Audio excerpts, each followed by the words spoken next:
যেদিনের দেহটা থাকবে সেদিনেও এ তোদের সঙ্গে থাকবে না। তোদের মধ্যে এই এরে রেখে যাব, তোর চোখে এর নজর রেখে যাব না লরেন। আপনি আমাকে খুব ভালোবাসেন, সেটা আমি বুঝি ঠাকুর, কিন্তু তাও ওনাদের মতো আমি আপনাকে ঈশ্বর বা অবতার বলতে পারি না। হাজার লোক আপনাকে ঈশ্বর বললেও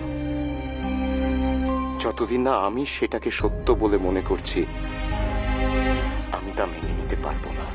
হ্যাঁ লরেন, বেশি লোকে যা মান্যতা দেয় সেটাই কি সত্য নয়? কিন্তু নিজে ঠিক মতো না বুঝলে লোকের কথা আমি মানবো কেন?